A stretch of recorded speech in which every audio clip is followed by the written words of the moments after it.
How's it going, everybody? Wanted to make a quick video on these LG front load washers. This one is a WM2075CW, and what I wanted to show you was I kind of came up with a little bit of a solution in a pinch for these machines when they have some problems. One issue that this machine first had was it was leaking, and when I opened it up to see where from, a couple of my solenoids here were rusty and leaking. So I went down to the parts supply, got a new solenoid, the three-way cold inlet, and replaced that, and everything seemed cool. But then it started not stopping filling. It was just filling indefinitely, and it tries to fill when it's draining, and it just never stops filling. And so then everybody pointed me in the direction of the pressure switch, which is another pretty cheap part. So I went out and got one of these, swapped that out. That didn't make a difference either. And of course, you know, everybody says to make sure that the hose is good and clear and all that kind of stuff. And the hose is pretty straightforward. It runs right down here to the bottom of the drum, and you can pop that off, blow through it, make sure it's clean, make sure water comes out of that little hole down there, and then you know that the pressure switch is getting adequate air pressure change. So, with all that being said, at that point, most people would immediately just say, well, if you've changed components out and things don't work, it's probably this control board. In this situation for me, I think that's correct. One of the ways I tested that was I swapped some of these around on the solenoids. So you've got your hot, your what is that one? Bleach, I think. No, bleach is over here. So you got your hot, your pre-wash, your main wash, and your bleach. If you move these guys around, namely, say hot to another one or something like that, and you run the machine on any cycle, say you set it to cold, set it to hot, all those different things, and make sure it has full control of these, then it's probably something you got to diagnose with your pressure switch. If it only, which is what mine does, runs pretty much just the one.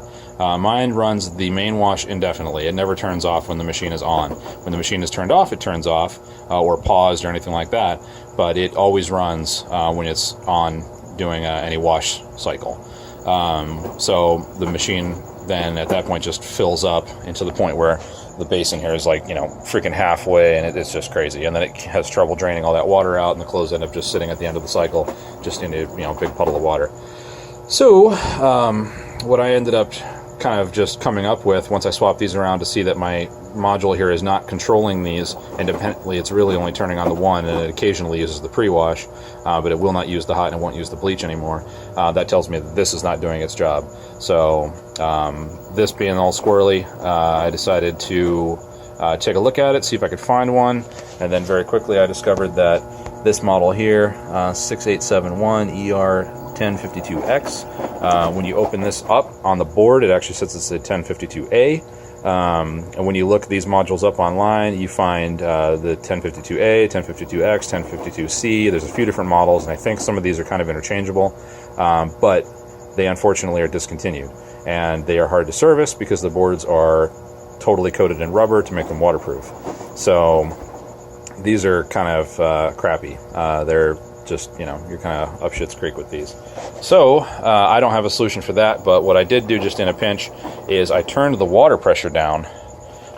So when you hook this machine up to your washer box, I just started turning the water pressure down until I ended up with just kind of a trickle. Which, if you turn it down too far, the machine will throw a code because it's not filling fast enough. But if you have it just high enough, the machine will still be able to fill. It'll still be able to wash clothes, rinse and all that kind of stuff, and get through the cycle without a problem. So I'm going to try it like that for a little while and see if that will get me by until I can basically at this point afford a new machine, unless I want to spring for, you know, about $100 for a used control board and bank on it being in functional condition. So anyway, just wanted to throw that out there. Good luck.